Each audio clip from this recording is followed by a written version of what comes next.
I just did.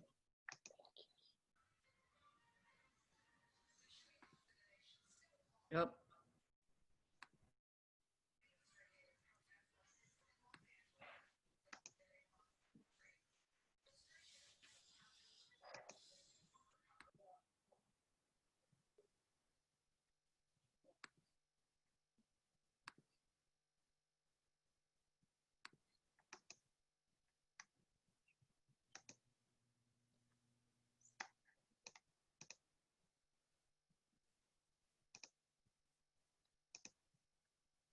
I see that we've got people starting to come in.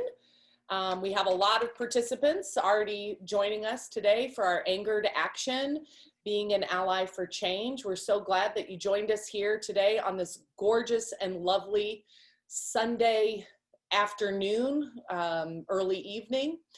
So we're gonna just wait a minute or two to give people a chance to log in and settle in with us. We're excited for today's program.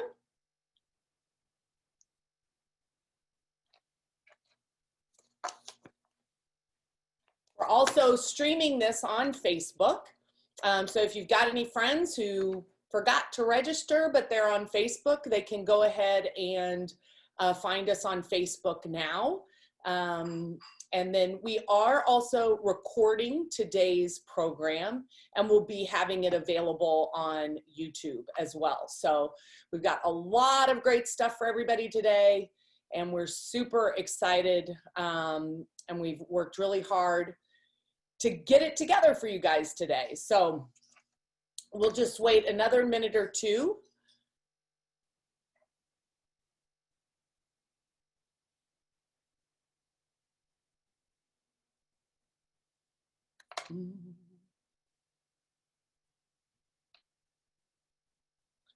Okay.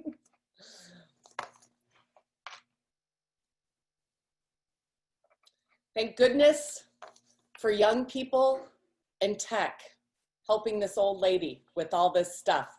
I don't know about the rest of you guys during pandemic, but I have learned a lot of new things during this pandemic. I feel like I've almost gone back to school myself. There's just been it's been a lot. We've all learned things. Right, haven't we? Okay, so we're gonna go ahead and get started. We've got almost 200 people logged in today. This is a record for us here at the League of Women Voters, Arlington Heights, Mount Prospect, and Buffalo Grove area. I think other than that, the biggest event we've ever had has been about 65. Maybe for one of our candidate forums, we've had over 200, but this is huge. So we really appreciate you all coming here today. And I am grateful for the people here helping us with the tech. So hopefully we won't have any glitches, but please be patient with us. So welcome to Anger to Action, Being an Ally for Change. My name's Heidi Graham, and I am the president of the local League of Women Voters of Arlington Heights, Mount Prospect, Buffalo Grove, Wheeling, Elk Grove Village, Prospect Heights, and unofficially Rolling Meadows. We are 100% a volunteer organization. We don't have a single paid employee. If you are coming here today and you have not pinned Julie Shine Stapleton, Stacy Shine Stapleton's video. She is our American Sign Language interpreter today. So if you need to make sure that you can see her video, if you need that interpretation, please do. Our league is a non-partisan political organization, and our mission is to encourage the active and informed participation in government. Membership in our league is open to anyone regardless of gender, race, or ethnic group. And yes, the word women is in our name. We're a 100-year-old organization. In fact, this is our 100th anniversary this year. But we are open and welcome to all gender and gender identities. So what's going on tonight?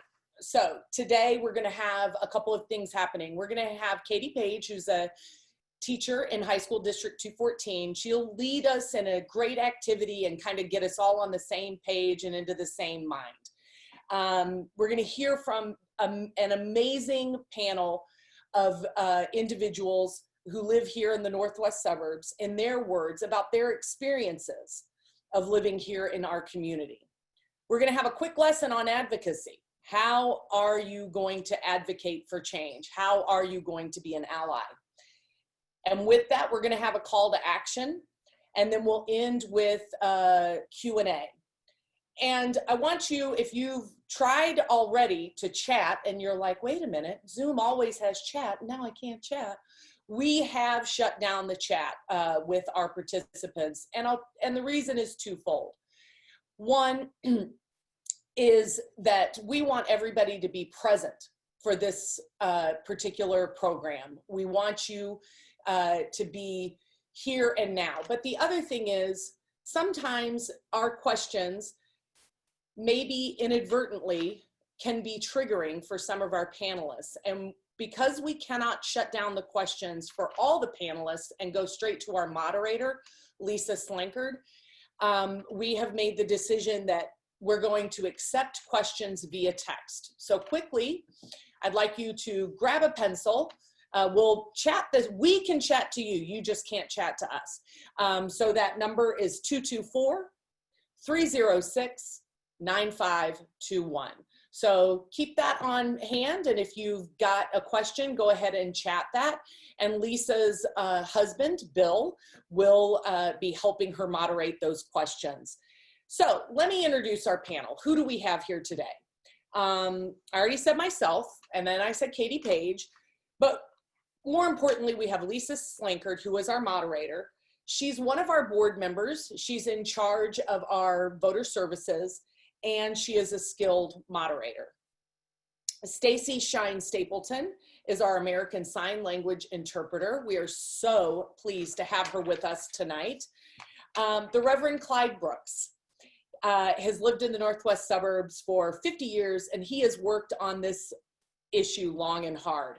He is the director of the Illinois Commission on Diversity and Human Relations and founded the Black-White Divide here in the Northwest suburbs. And I am so proud and happy to have call him my friend.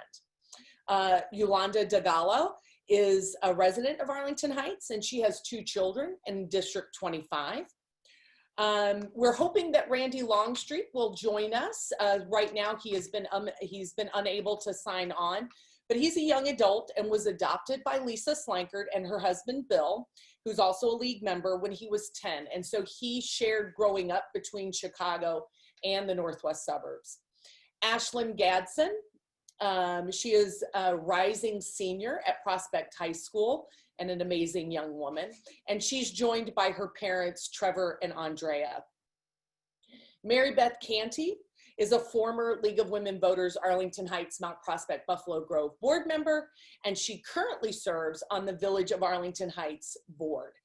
Mary Beth has 2 young children in District 25. Cordelia Skolt was one of the organizers of the May 31st Black Lives Matter Arlington Heights rally.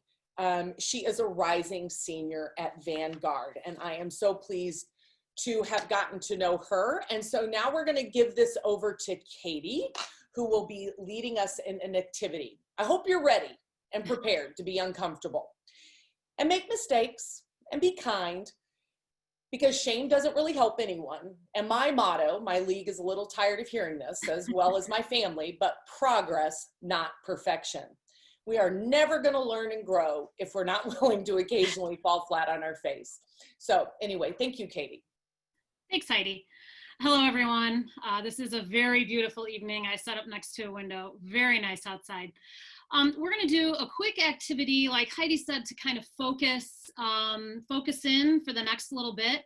And it's called What Do You See? Some of you already grabbed a pen and paper because you were jotting down the cell phone number if you want to text your questions in. But if you have something to write on, if you could grab it, you could use the Notes app on your phone. I'm saying this to the old people. Young people, you can use your memory, which is great. But for those of us that need to write things down, grab something to write on, and be ready to sustain discomfort, like Heidi said. I like to tell my physics students, if you're uneasy, frustrated, uncomfortable, that's when you're learning. So it's when your brain grows. So let's get ready to get uncomfortable. And not meaning to be funny, but a little bit funny. First thing I want you to do is to look in the mirror to get a little uncomfortable. Metaphorical mirror, of course, unless you have one handy. And I would like for you to jot down what you think people see when they look at you. What do they see? So I'm going to jot down a couple things. Just take a second. What do they see when they look at you? Think about it or write it down. Now, shift your thinking a little bit, and I want you to write down what you think people might assume about you when they meet you. What do you think people assume? Let's jot down that. That one's a little harder.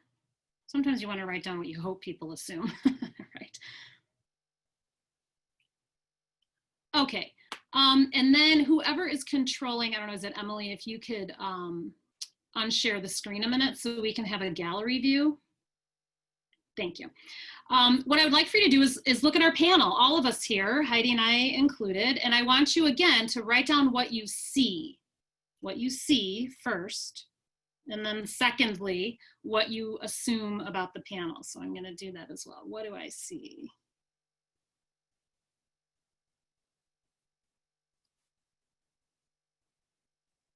And then what you assume. Okay, and I want you to really dig deep and be honest with yourself about what you assume. Get uncomfortable a little bit. So are there any brave souls on the panel that want to share out what they see and what they assume about me or about Heidi? Either one of your hosts here? Anyone want to share out? I will. Great, thank you, Cordelia. Yeah. So I guess I'll just like pick one of you. Yeah. Sure. Okay. So Heidi is I would see someone white, female, middle-aged, and what I assume is that she is educated, probably pretty economically, financially well off, and yeah, that's probably the extent to which I can assume right now. Yeah, that's great, Cordelia. Thank you. Anyone else want to chime in? Heidi, I don't know if that middle age thing is starting to hurt, but you know. It is starting. It starts to hurt a little. So I'm going to pick, let's see, Reverend Clyde. You are right in the middle of my screen, the screen that I'm looking at. So I'm going to pick you. And what I see with my eyes is that he is Black. I would say that he is an adult male.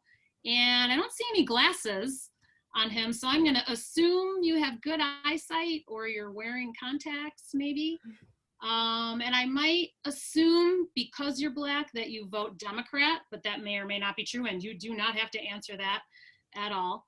But my point of this is, you can see, we all see with our eyes what we see, and then we make assumptions past that once we, encounter someone. It's a little bit harder on Zoom because we're just seeing this top half of everybody. But what I want you to think about, and what I wonder, is how many of the white people who are joining us today wrote white for what others see when looking at you.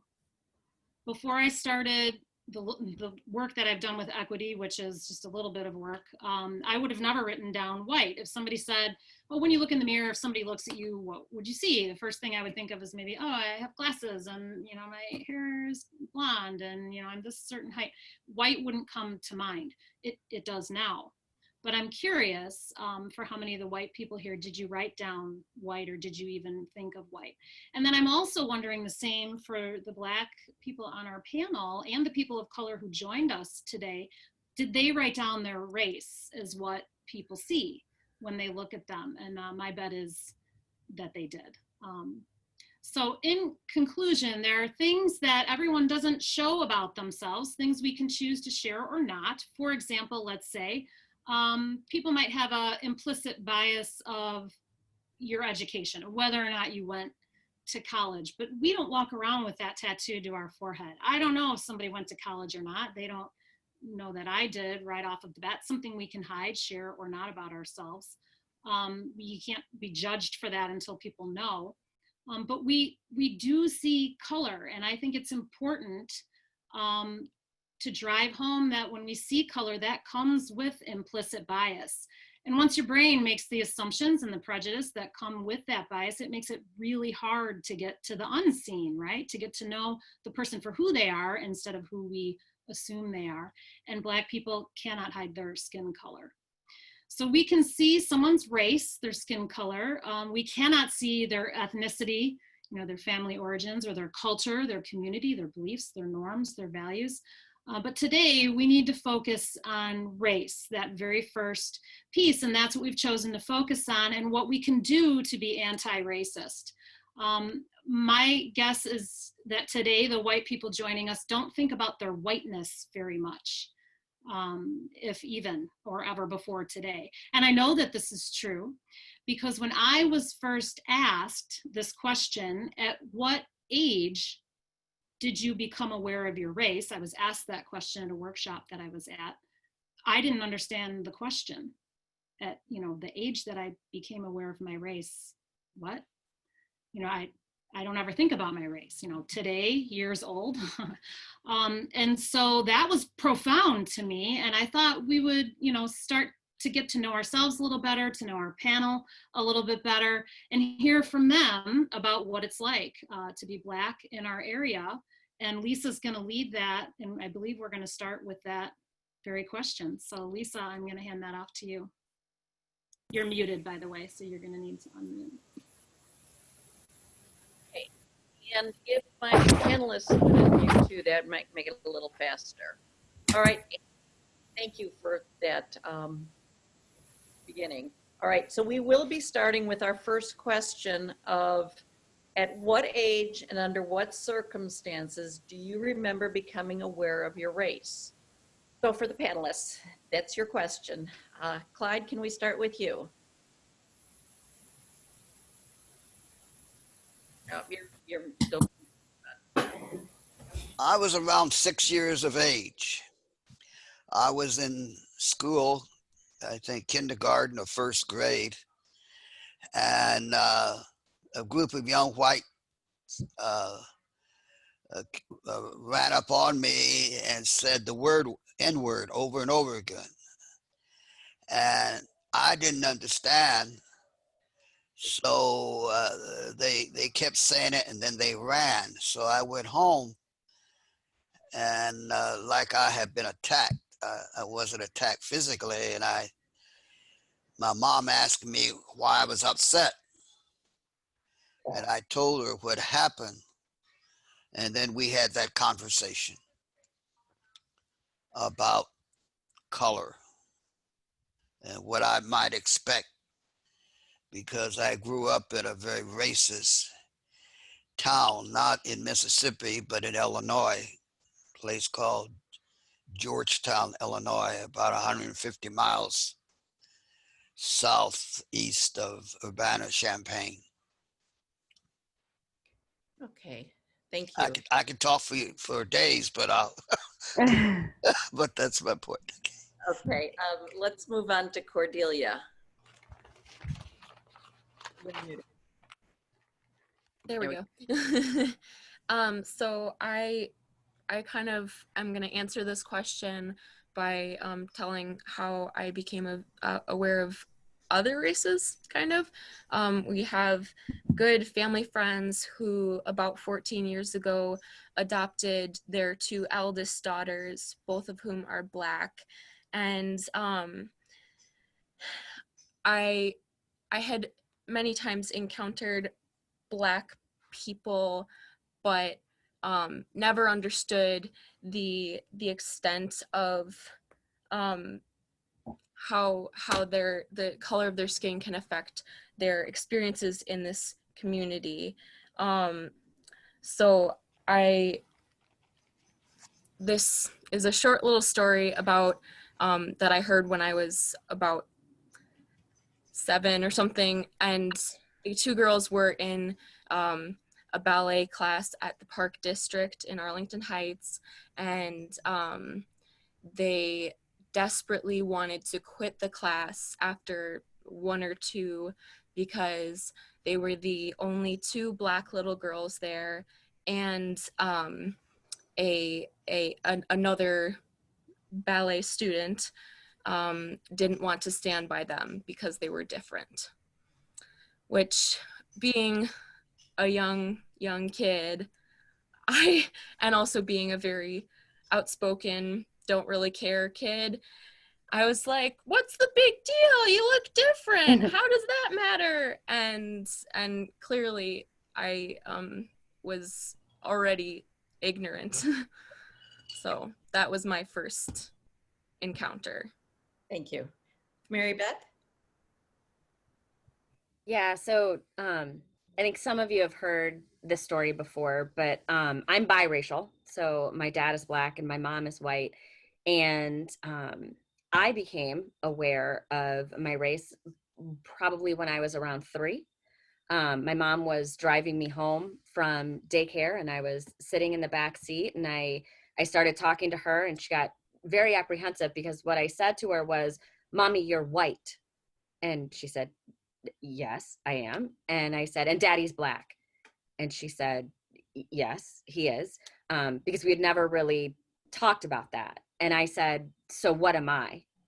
And her answer was, "You're Beth," because that's what my family calls me, right? That's my family nickname.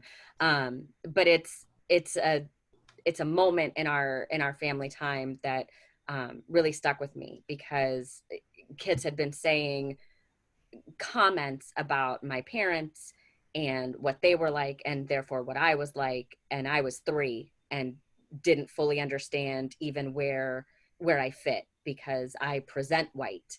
And so to hear white children, right, so kids who really, for them, I looked like them, right, except they knew who my parents were, it was incredibly confusing for me. Thank you. Yolanda? So yes, I actually grew up in a very small town in Florida, and I always say like in the middle of an orange grove. But the town that I grew up in was, like I said, just in the country, and I would probably say it's one of my earlier memories, and it's one that you like kind of tuck under, but maybe 4 years old. But our closest convenience store to my house, which we could walk to, it was right down the street. I could probably see it from my house, was owned by a family who the father and the grandfather had been in the KKK.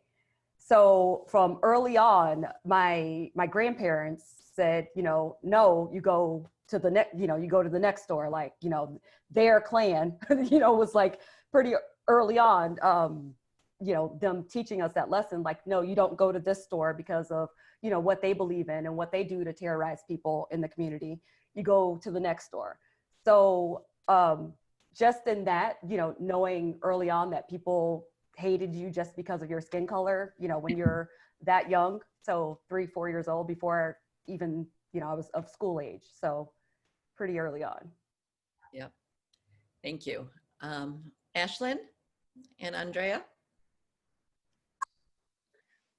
So probably the first time I first realized my race was when I was in about 1st grade, and there was a girl who I go to school with, and she kind of just like started commenting on my hair and about like how big it is and all that kind of stuff, because I would wear it down a lot. And then I kind of started to like realize that I looked a lot different than all the other kids I'd gone to school with. So yeah, it's probably for me, I grew up in Crystal Lake, which was, they used to call it Lily White Crystal Lake because there were no Black people in the town until one day Jamal came to town. Like his family moved there, they moved out of the city, and we became friends. And, I kind of noticed that. And but probably the first time it really solidified in me was when I went to his house, and suddenly I was the minority. Like they're all there and I'm the only white one. So I'm like, oh, this must be how it feels like for him on a regular basis. Thank you. Trevor? I was 6 years old, and I remember the day.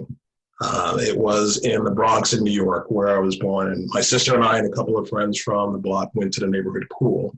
And there was a group of kids that were there that made it abundantly clear that we were not welcome there. And so they chased us out. We went home and told our parents, and that's when we had that conversation about race and what it would mean for us. Thank you. Okay. Don't forget, if you have questions for our panelists from home, you can text them to 224-306-9521. All right, our second question is, how would you describe your experience living in the Northwest suburbs? So let's do this in a different order. Yolanda, you can be first. Okay, so I'm gonna first say that this is extremely hard. I think none of us on this panel want to be here. We are doing it to, you know, shed some light and, you know, bring this, you know, to the people pretty much. But it is definitely difficult to talk about these things now.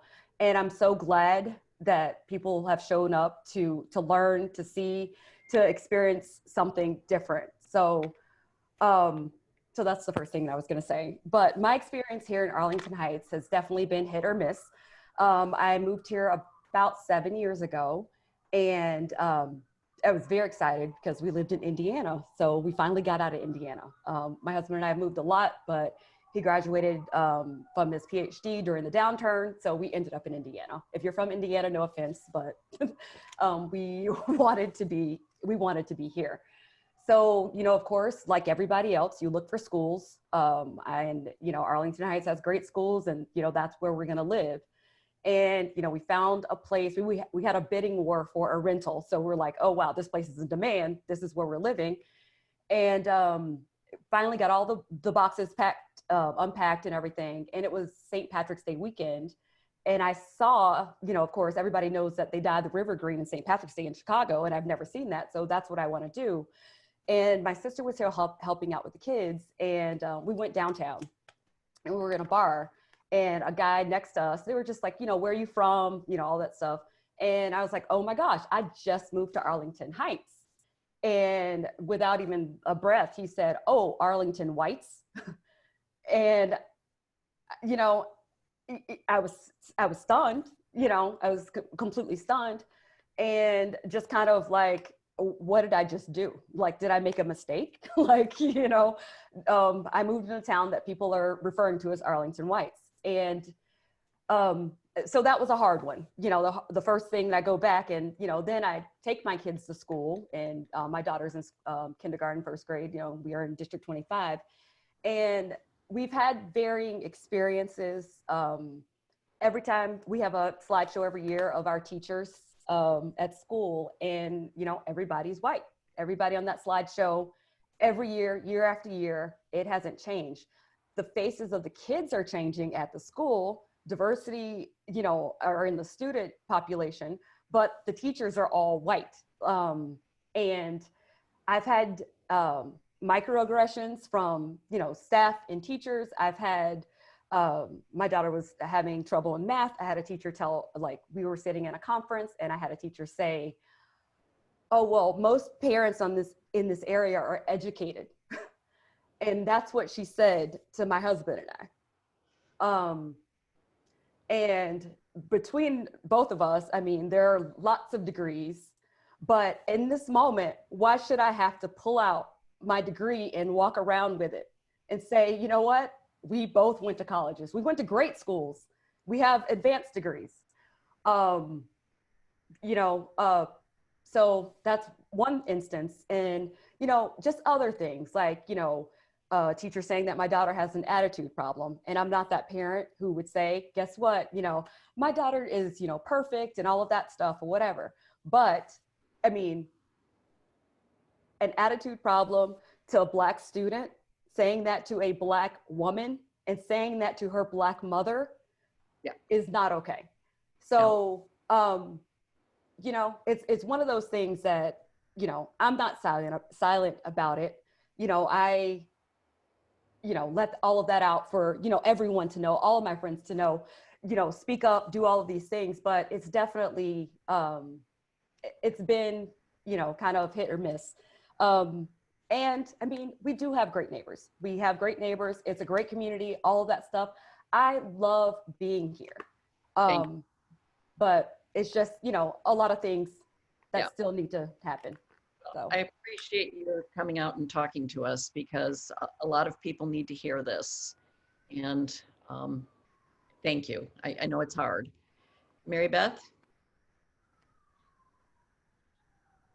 How did I know you were going to come to me next, Lisa? You- I mean, clearly, right? Clearly, I love this village. I ran to be on the village board and to represent the roughly 75,000 people who live here. But it is not easy to be a person of color in Arlington Heights all the time in myriad little ways. As far as I know, and as far as anybody can tell, I am the first person of color elected to our village board. I was elected in 2019. That's a disturbing thing. Yolanda shared about the video of our teachers at our school in District 25. Our kids go to the same school. I cringe every year when I watch that video, because it is just filled with white women, not just white people. It is filled with white women. And that is a painful thing to watch. One of the things that is probably slightly more embarrassing for me about living in this area is whenever I see a Black person, right? And I'll recount a story. You know, there's a Starbucks in downtown Arlington Heights, and I was in one day getting coffee, and a couple was there with their realtor. And I saw them, and all of a sudden realized that they were talking about houses, and the couple was Black, and I ran over so enthusiastic, right? I mean, overly enthusiastic, like, yes, you should move here. Because what I was thinking was, yes, more Black people. I won't be the only person here, because at that point, I hadn't met some of my friends. But even at that, you know, it can feel sometimes like you can name the Black folks that live in Arlington Heights and you know them all, right? Like when we see a family that's rolling into pickup, right, at the elementary school, and they're Black, it's like, wait, you know them? Okay, yes, all right, they're on our list for, you know, whatever. And that can be a challenge. But I think what goes along with that is the way that people will treat the issues that you try to raise, right? So I've been trying to raise all kinds of small things for years since we got into District 25 and my son started school.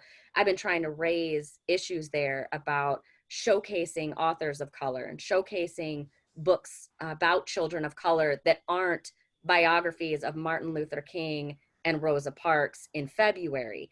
And it has really been met with a lot of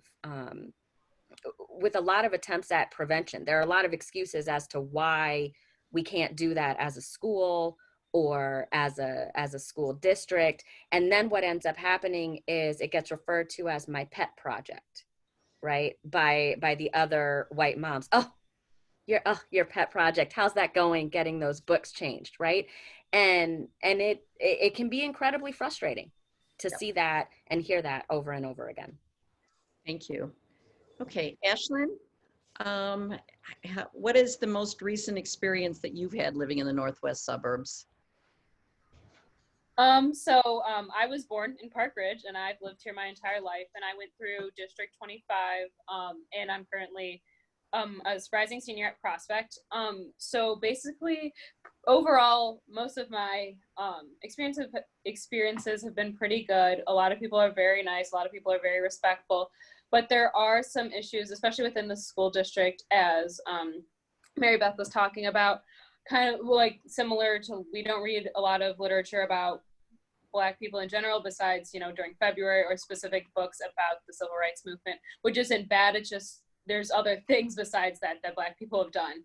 And then there's just in general kind of an aura of just not knowing a lot. As teachers, a lot of them are pretty ignorant, and they'll say things that aren't meant to be offensive or meant to be rude.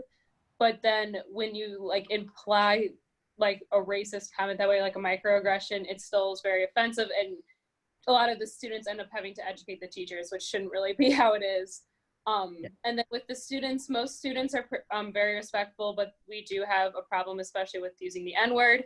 Now, I've never had it used against me at school, but there's lots of social media, especially, there's a lot of kids who use it disrespectfully in general, or sing it in songs and think it's okay. So I've always been adamant about that's never okay, especially around me. I never allow that to happen.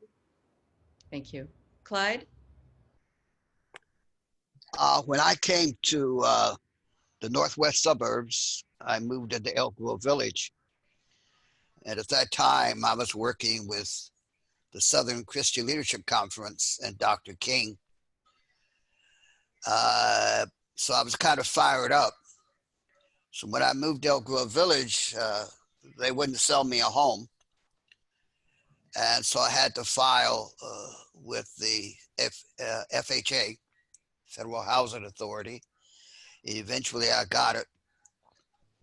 I enrolled my daughter in the Catholic school in Elk Grove Village. And I had to spend time up there trying to help the teachers interpret what teaching is all about to a child of color. So you name it, I've been profiled, but I came to northwest suburbs for the same reason white people came, or except for one reason. Many came to escape Black folks in the city, but I came because it was good housing, good schools, parks, place I wanted to raise. But I've devoted 50 years, and even though I've been in the northwest suburbs for 52 years, when I look at the town that I live in, Arlington Heights, I don't see a single sworn police officer who looks like me. And I've devoted much of my life trying to get white people to speak up. I have concluded that whites are not racist by choice, but by indoctrination, largely from the church and schools. Begin with the monuments that you hear about all over the news today. And so we've been fighting this fight, but for some of us, someone said it earlier, it's apartheid. Everything is white. The newspapers, the recently hired one, but I've been fighting for that. Trying to get churches to go down to the village hall and speak up. The library, police. It's while there are more Blacks moving to the area, we can't break through. And Mary Beth is unique in that sense. But we need white people to speak up.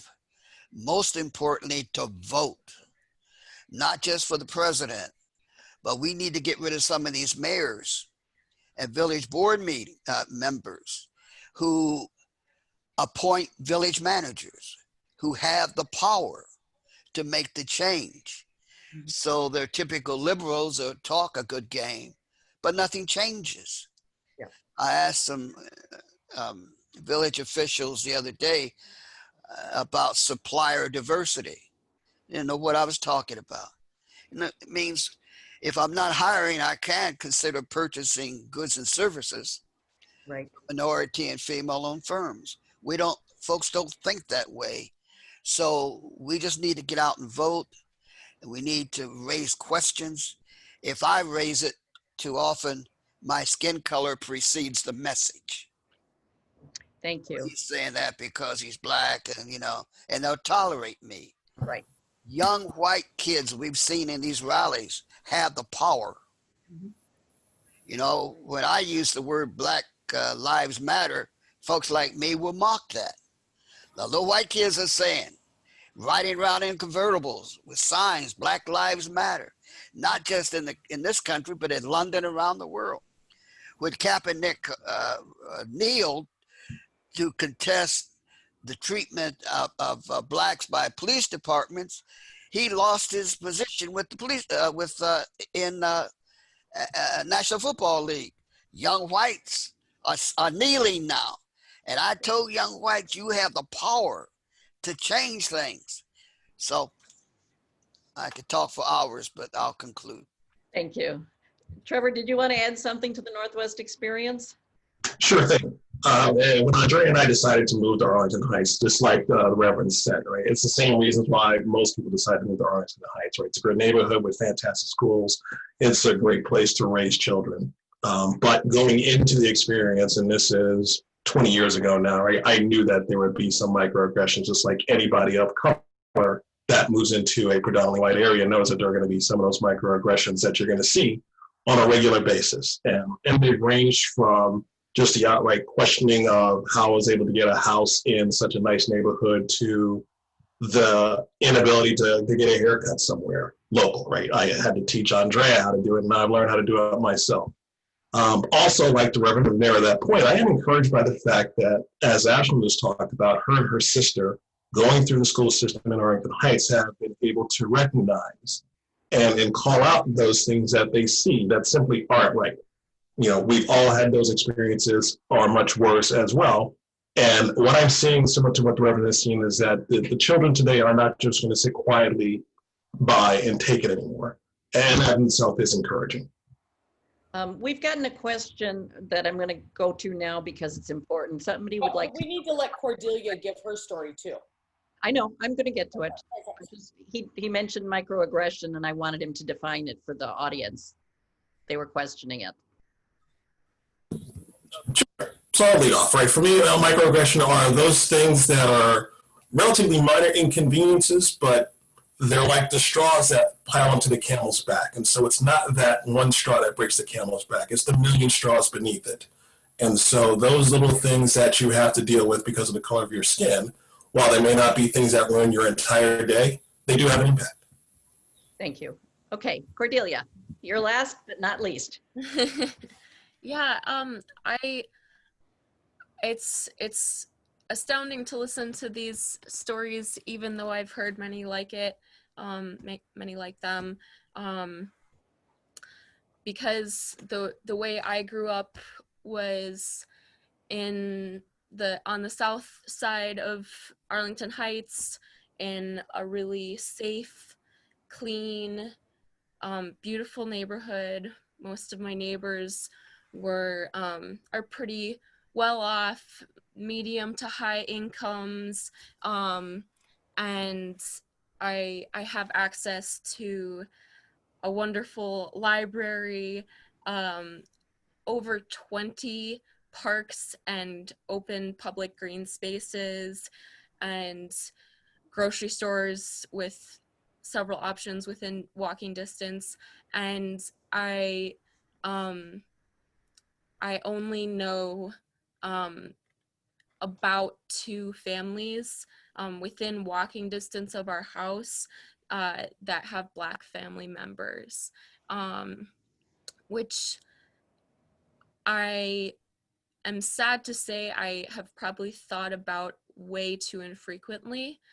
And I think it's definitely my part, but also systemic, like we've been talking about. In school, we learn about, MLK, which is so important. He was an astoundingly amazing man who made so much change in an area that needed change, that still needs change, and justice, and yet that was kind of the extent of what we learned. We didn't learn about Henrietta Lacks and how she made huge strides in science, and it's unfortunate to see that a lot of people kind of think of MLK and the civil rights movement as kind of the end of racism, and I that's just so far from the truth. And so for a long time, I felt pretty confident that my neighborhood, though it is almost completely white, I felt pretty confident that 90% of my neighbors feel like I do about racism and inequality in the country and in this whole world. And it's been strange to see over the past years and over the past month how few people are thinking about this systemic issue the way it needs to be thought about, the way they are. Thank you. Yeah. Okay, we're going to move on to Heidi, and she's going to give us some suggestions on what to do next. So you've heard these stories. You've probably, if you're on any social media, you've seen post after post, Black Lives Matter, which absolutely they do. If you're here in the Northwest suburbs, we've had many protests recently. But let's hear from all of our panelists. What are the next things that we can do? So we'll go ahead and let Clyde. Vote. Yes. Vote. Get the word out. I don't mean just for the presidency, but I mean at the local level. We got to get mayors and village board meetings, members rather, who will hire village managers who control everything in the village to engage in making our communities just and fair. That's what I think we need to do. Secondly, I think we really need to look at our schools. I have an article coming out in the next couple of days about racism and the schools. They have done more to promote racism than any other institution. And that's why I say a lot of whites just don't understand what we're talking about, because they don't think, they don't have to think the way I have to think. So vote, speak up, talk to the mayor. When I went to the mayor and I said, listen, I was on the Police and Fire Commission in Mount Prospect for 8 years. I moved to Arlington Heights. I like to serve. First thing out of his mouth was, we don't have any vacancies. We don't have any vacancies. I mean, it just made me feel like I made a mistake by even raising the question. We need to get people in office who are different than the ones that we have, and everything will fall from that.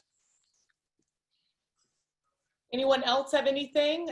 Ashlyn, what do you think people need to do? I think especially the youth need to start registering to vote, because the entire class of 2020 can vote this year. So just make sure that you're registering to vote, because our voices matter, and the only way that we can enact change is by all of us registering to vote and all of us voting. You know that. Okay, and can I throw in here, you can register to vote online at ova.elections.il.gov. Yeah, we'll put that up in our chat. Can we get that in our chat, that link to where you can register online if you're not already registered? I just want to add to what Clyde was saying about voting.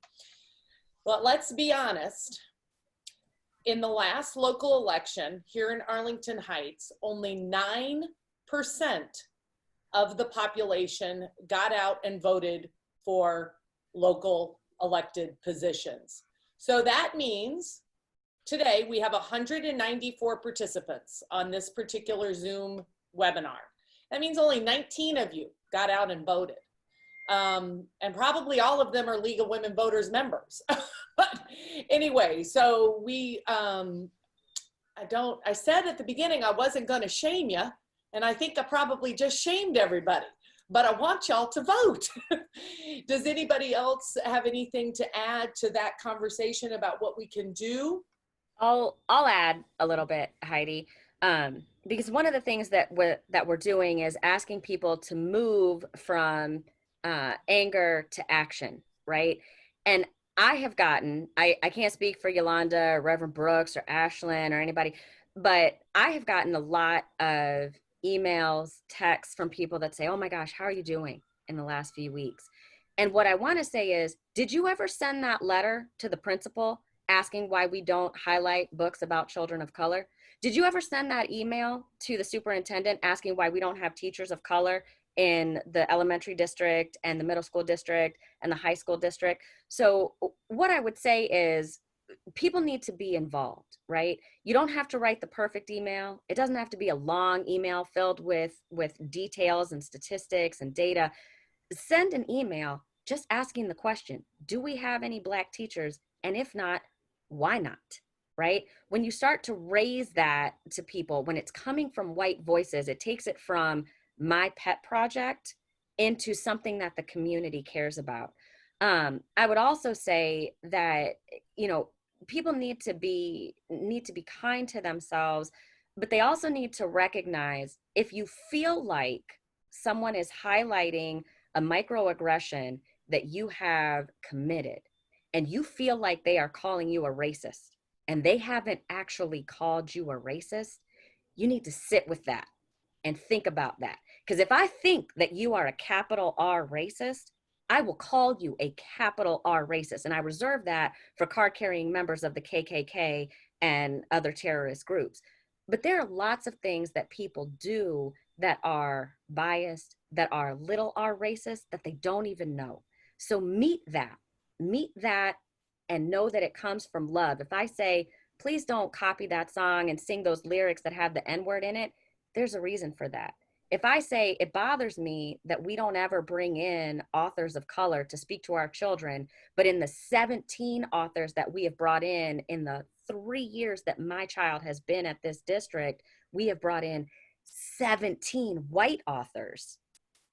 No, I'm not calling you a racist for not bringing in a Black author, but if you feel like it is, it probably says more about you than you realize, right? Sit with that discomfort, own it, and then think about what can you do differently in the future. So I would say, name it, own yourself, know that when people call you out, they aren't calling you out to shame you, they are calling you out to raise awareness, and then actively be an agent for change in your area. You can do this. You can reach out. I get very few emails from people raising this issue, very few. And that is incredibly disappointing to me, because what I want to be able to say in a board meeting is, look, the community supports me, and I can't do that with your personal text message. I need that to come from you in my official capacity as a member of the board. It's not enough to call me if you aren't brave enough to send a communication and say it officially. You know, you raised a point, Heidi, on the 195 people listening. I would hope if there are people who are in Arlington Heights, Mount Prospect, Wheeling, who are listening and who want to get involved in the election, if there's no one else to email, send them to me. We're about to release our platform. It's called the Rainbow Coalition platform, and we're making certain we want every candidate running for office to commit to. So if folks, we need to put the folks who are listening on to this program to work, because you care. If you didn't care, you wouldn't tune in. So let us know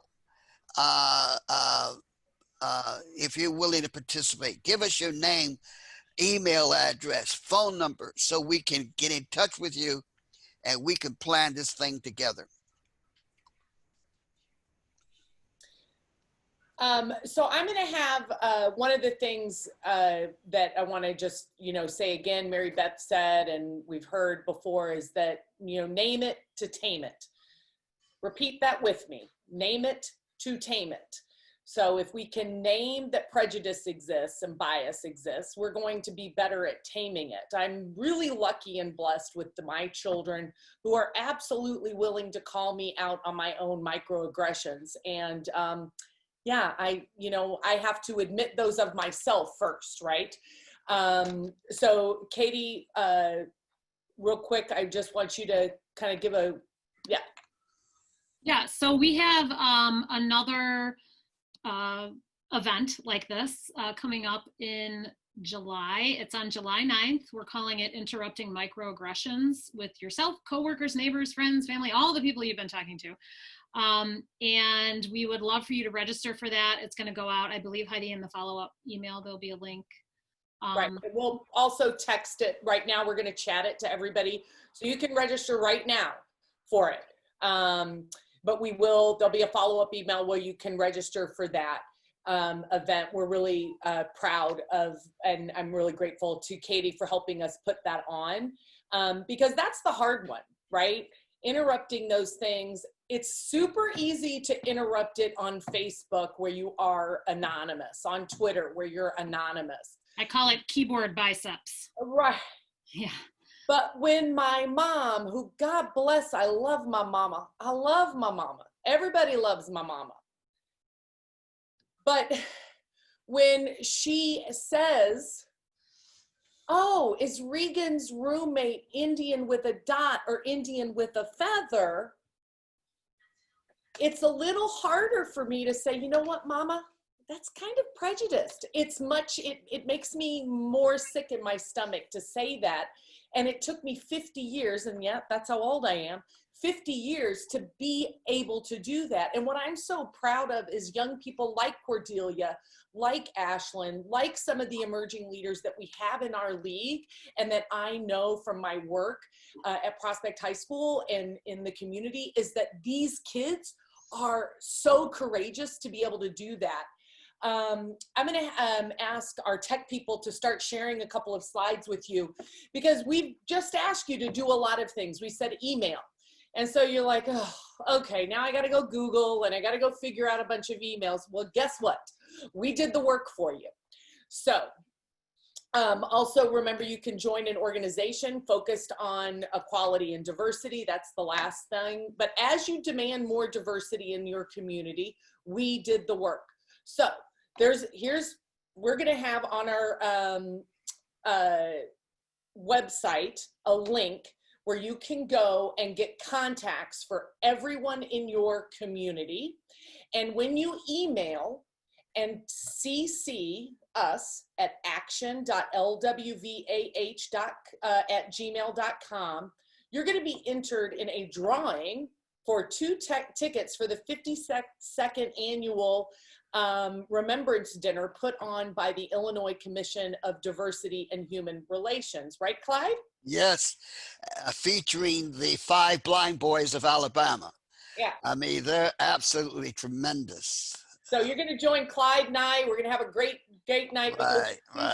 We'll have one person, or we'll have a drawing for 2 free tickets that our league is providing for that event. But okay, so you're like, oh, I don't want to have to write this letter. Well, guess what? We did that for you too. So let's pull up that letter. So we have this in, again, it's a link on our website. You can pull up this email. You can copy it, paste it into an email.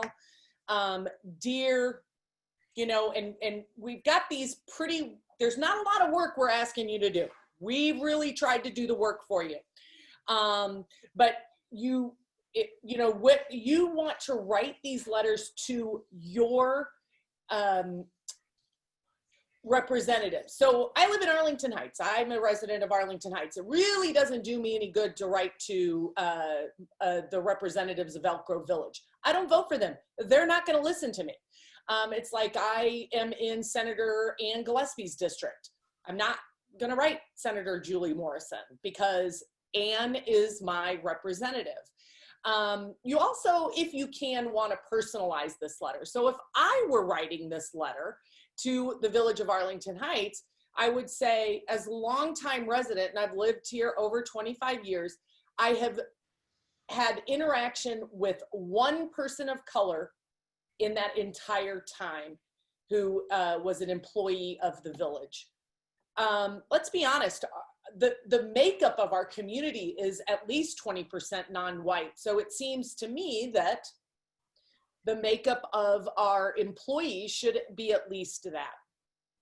Now, we've also done this as an example, and you can come up, it's highlighted in the on the letter, things that we feel like, you know, you're a smart person. That's one of the things I've always loved about League, is that it didn't, every time I came to a program, I always felt like I was talked to like I was a smart human being and could make up my own mind, that I was given lots of examples and lots of resources, but the ability to make up my own mind. So, but as some examples for what you can ask for. Let's be honest, when people put their money where their mouth is, they're more likely to change. So you can ask for an actual dollar amount that villages or schools put into their budget. It could be the village medium income. It could be the per pupil spending. And then we also, you can ask for, you know, and make sure that there's at least a 20% hiring of those people who deal with the public.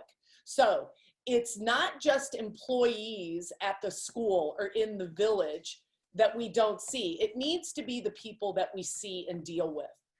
And again, I pull those numbers because the Northwest suburbs are 20% non-white.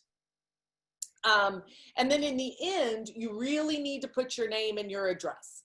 And this goes back to that piece, is they want to know, are you a constituent? Are you somebody who can actually vote them in or out of office? Because I promise you, if you're not one of their constituents, it pretty much goes right in the trash. But this is a way to make sure that they're going to listen to you. And all of this is, again, on that Google Drive, all of this information, we've got the data there for you. We've got the emails, we've got sample letters. We've really worked hard. So what is the next slide? This would be the sample email to school districts. And again, another thing that we've done is we've come up with a sample diversity, equity, and inclusion policy that you might want to include. Again, this is optional. You might decide that that's just too much. And again, if I were writing this letter to either District 214 or District 25, I would say, as a mom of 2 kids who have grown up with a combined 26 years in District 25 and District 214, I believe we've had 2 non-white teachers. That would be what I would say. So again, those stories, my work with, as president of the League, has given me an opportunity to create relationships with nearly every elected official in our coverage of area, and they will all tell you that the story matters. If you ever watch them try to get a bill passed, almost always they will lead with a story that one of their constituents has told them. And it is time that our elected officials hear from white people that they want non-white representation. So so there's our model diversity, equity, and inclusion policy for you. Again, this is in the website drive, all of the emails for your community leaders. You don't need to write this down. All you need to do, and we'll put this in the chat, is go to our website at www.LWV-AH.org and find that information out. What's the next slide? Here, again, you see that we cover a lot of area. These are all the school districts that we cover, and we took the time to find that. In fact, in that information here on this particular slide, we've just given you the board president and the superintendent. But in the full information on the Google Drive, you are getting every single board member's email as well as the superintendent and some other bonus information. So for those of you who are really willing to dig and email, we've given you lots of resources. And what's the next slide? I think we're, okay, so yes, so there's the slide talking about our next webinar. And then I think let's just go back to the full panel. And did we get any questions? Yes, Lisa's got some questions. I got lots of questions. There's quite a few here for the Reverend Brooks. So we'll start with that. Number one, your email address, please, so that they can send you all the emails. C Brooks, C, the letter C, Brooks at ICDHR.org. Okay, that was another question, was the website, which was on one of the slides and is part of your address. Website at www.icdhr.org. Okay. And then a couple of questions. One, social justice organizations in this area that are led by Black people that white allies can join.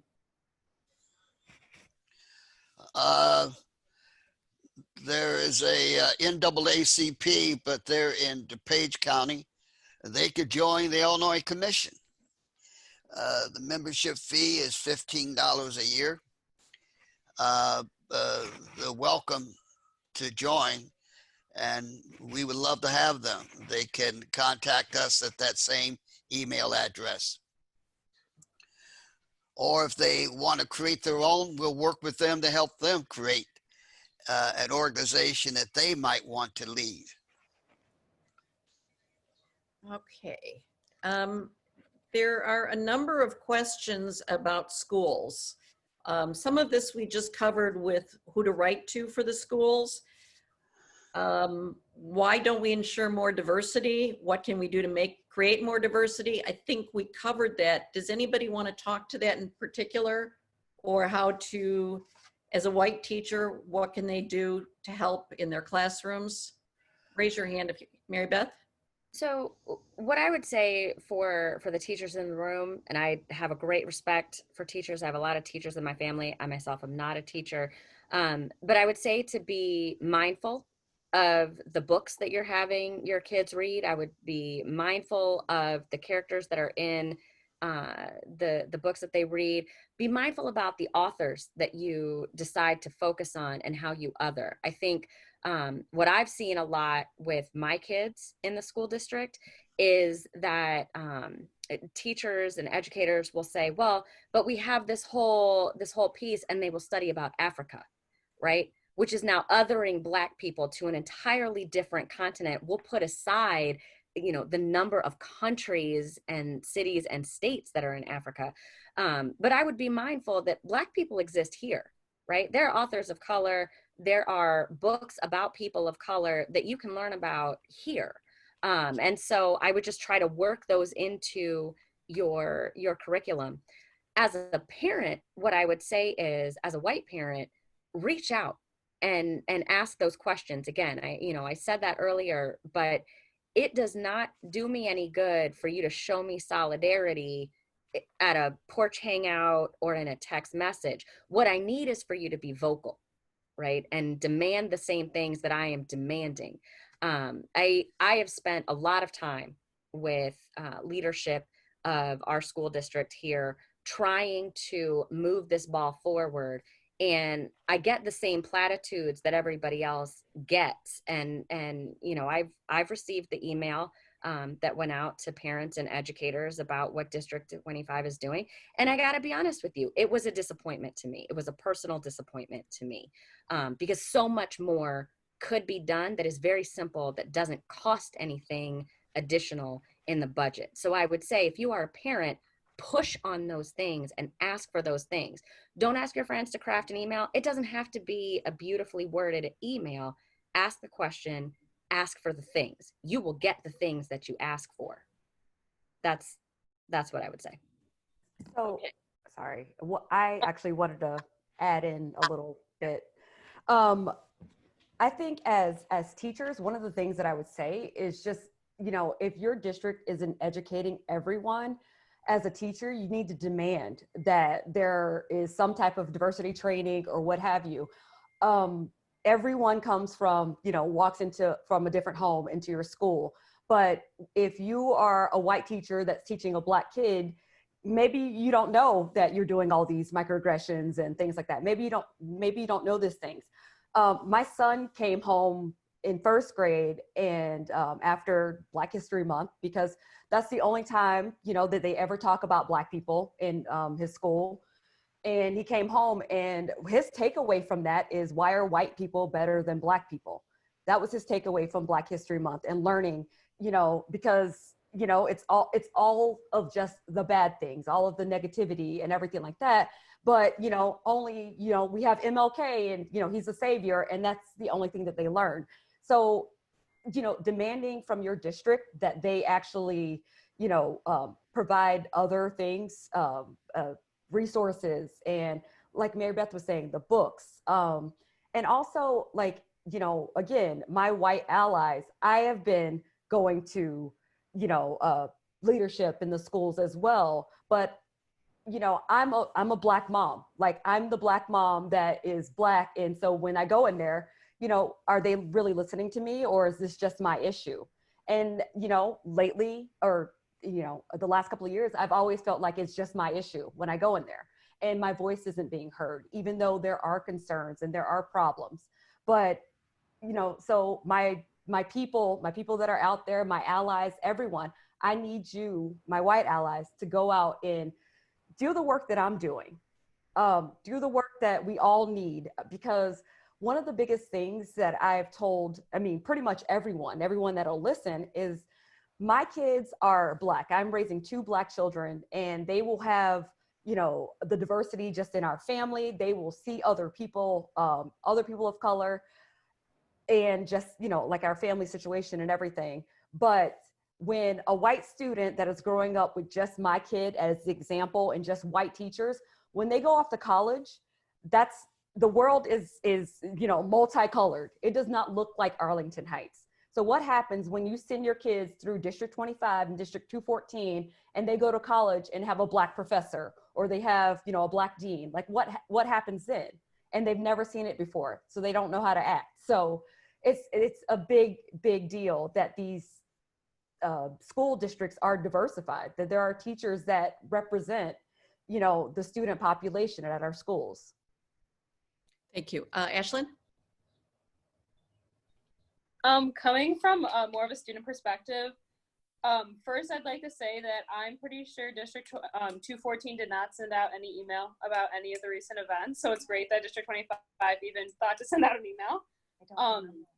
It might have sent and I didn't see it, but as far as I know, I didn't see an email. And then as a teacher, I think that the first thing you can do is just educate yourself in your personal life and realize where you stand and what you need to work on. And then when teaching, talk about bias, because it's okay to talk about that in the classroom, especially in English class when we're doing reading, old readings, everyone reads Tom Sawyer. You can talk about the bias that occurs in the book. You can talk about all of that without making it inappropriate or making it uncomfortable for people. Once you start talking about it, it becomes not uncomfortable. And then just, again, that it's okay to talk about more than just the civil rights movement in school when it comes to Black people. Thank you. Okay, I got several questions on getting young people to vote. Cordelia, how are we going to get the young people to register and to vote for the next election?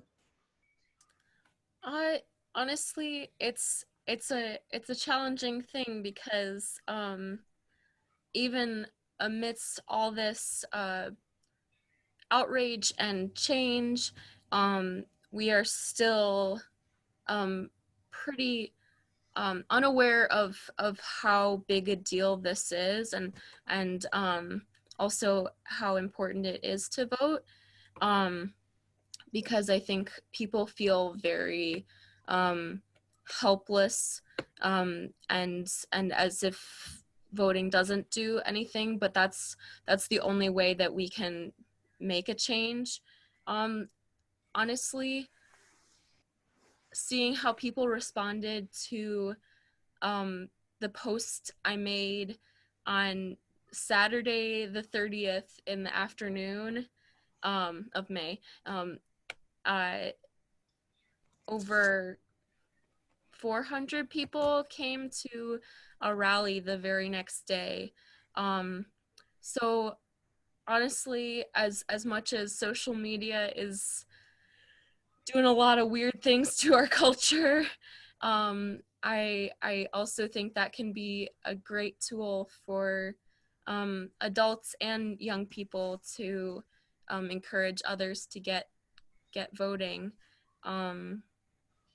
Yeah, it's a challenging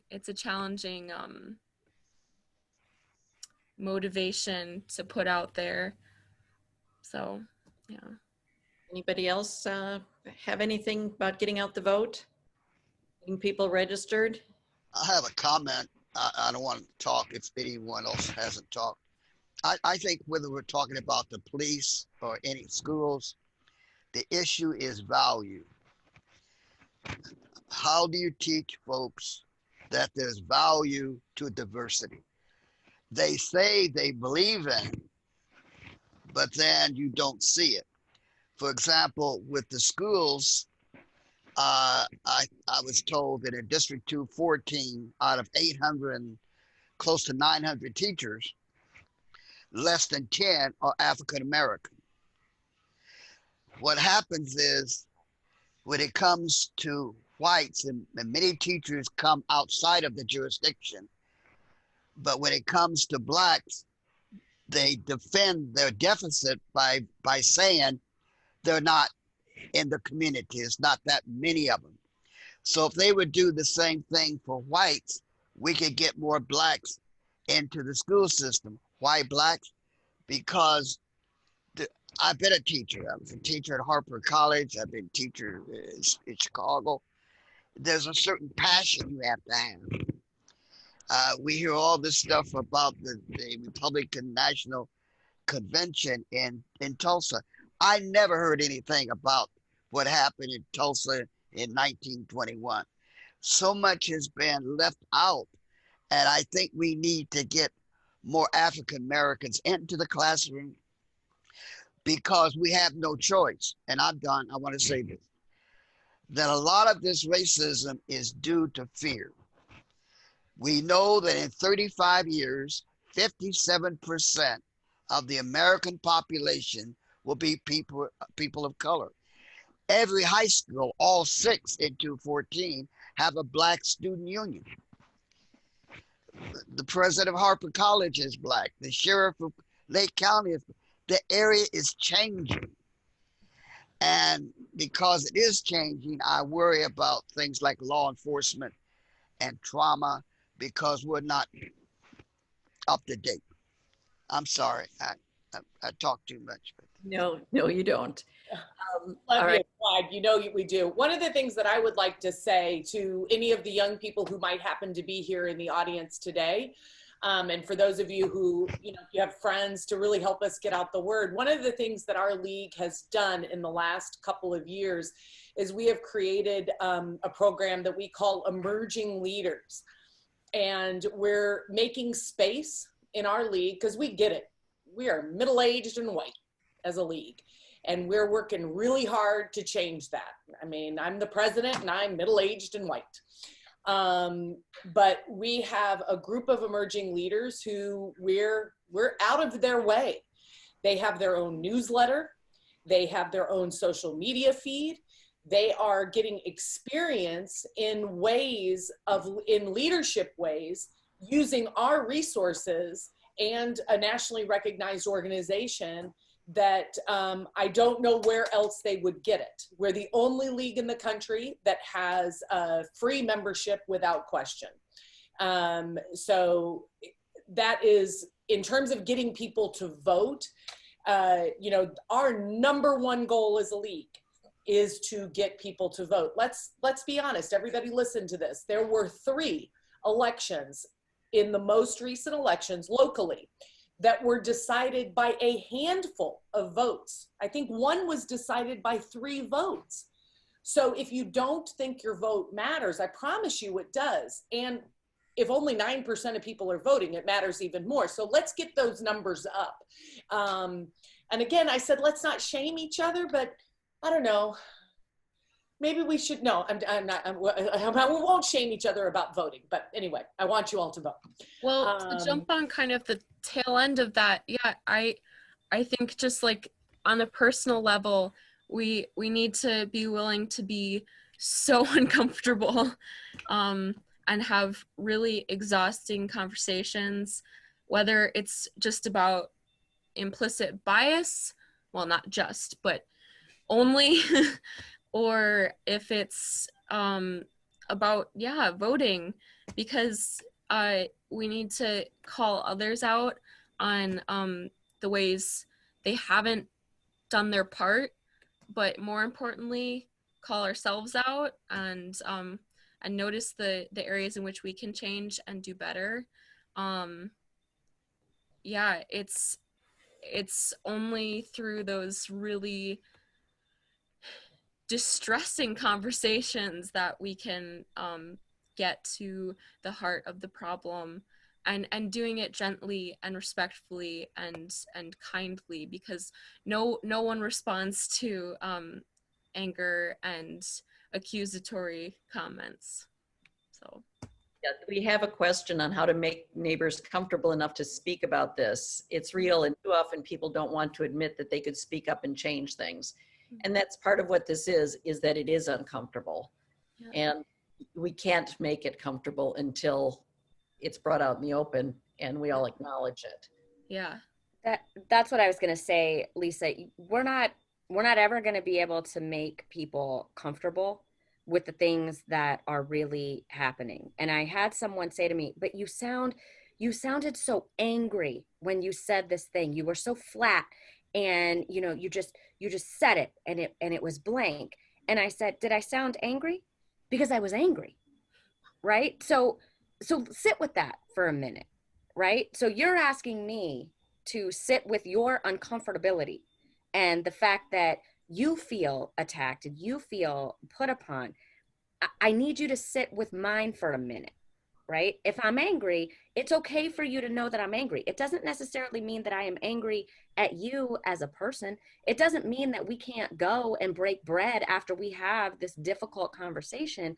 What it means is I am angry. That's a real emotion because I'm a human being and I'm allowed to feel. I'm allowed to be hurt.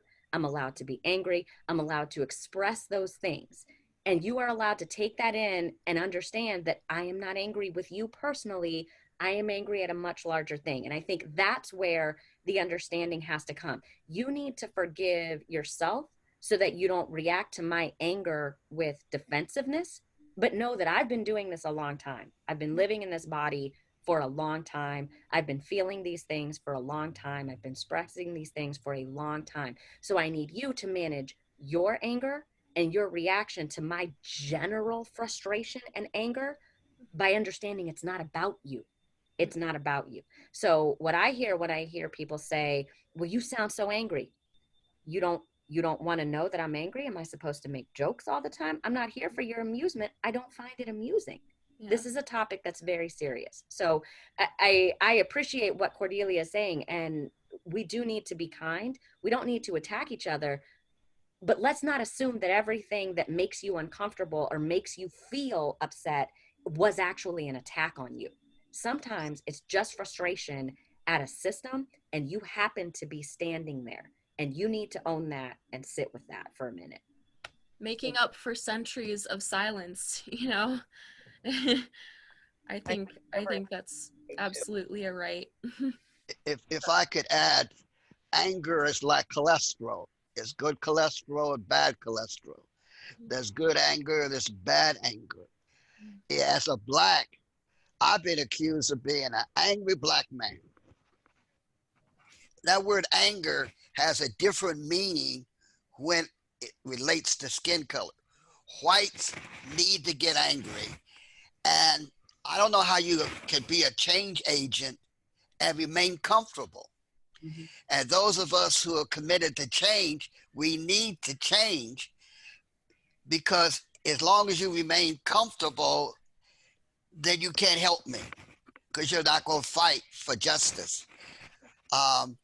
If you don't like tension in the civil rights movement, one is useless.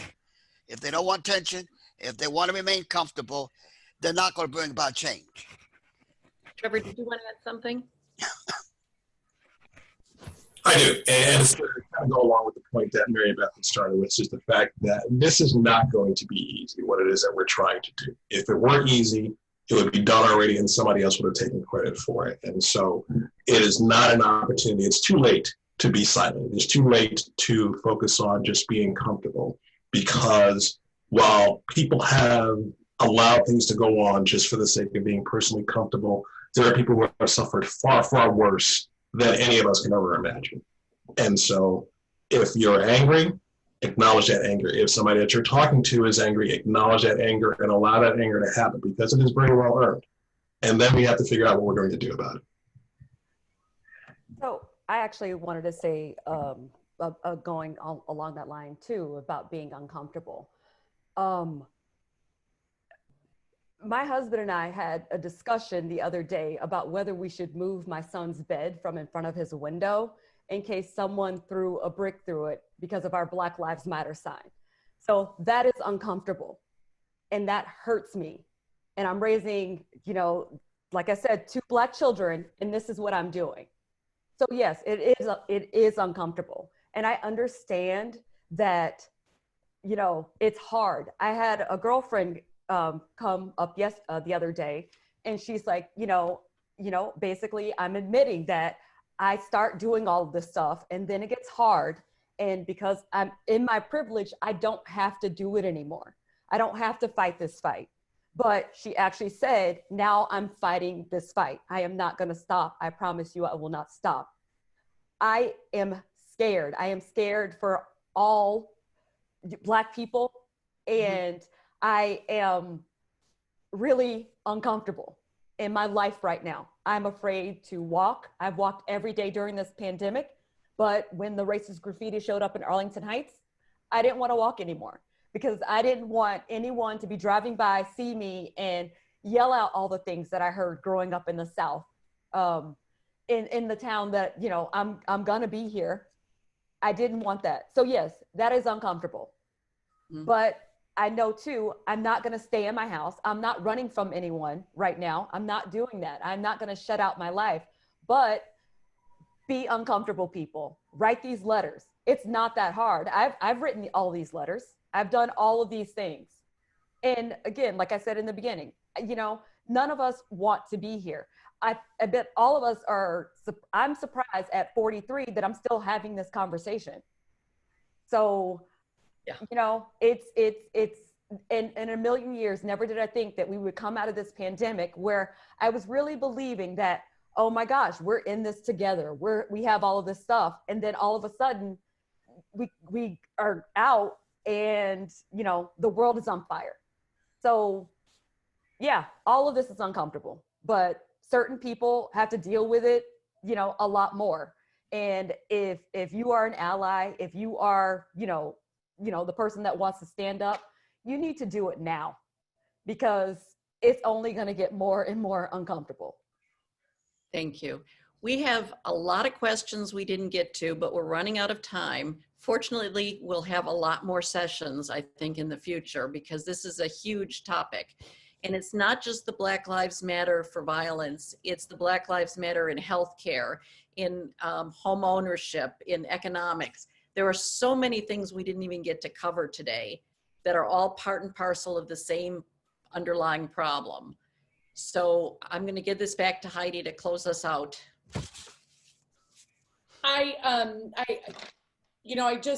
Before we leave, I'm going to throw up a quick poll. So this is going to help us be a better ally to all of you. So if you could answer just a couple of questions, this will help us as we try to do this program, Anger to Action. And then while this poll is going, I'm just going to thank a couple of people. First, our moderator, Lisa Slankard, our American Sign Language interpreter, Stacy Shine Stapleton, Katie Page for her expertise and perspective as an educator. And then there was a huge team of people who worked behind the scenes to put all of this together. Pretty much our entire board of directors, our Vice President, Tracy McGonigal, Nancy Shockett, our secretary, Nancy Jones, our board director of communications, Corinne Fiore, who's a brand new board member, Connie Weissman, who is our board director of candidate forums.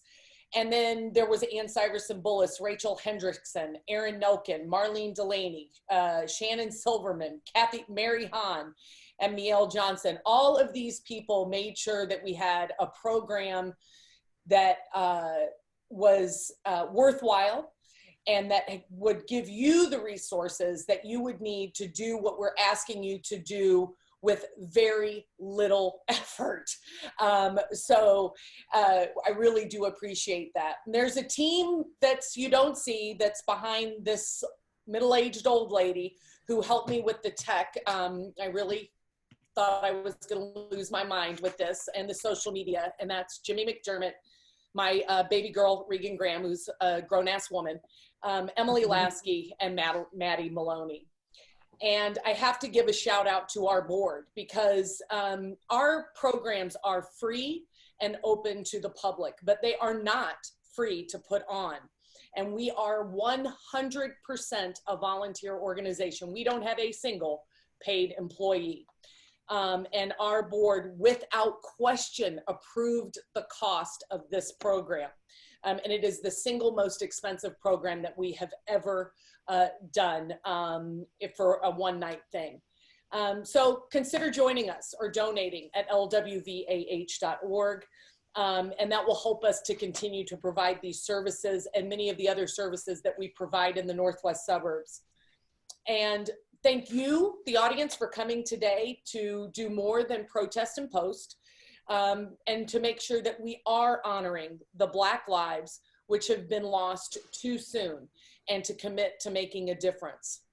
And finally, I am so eternally grateful to the amazing panelists who have taken their time to be a part of today's program.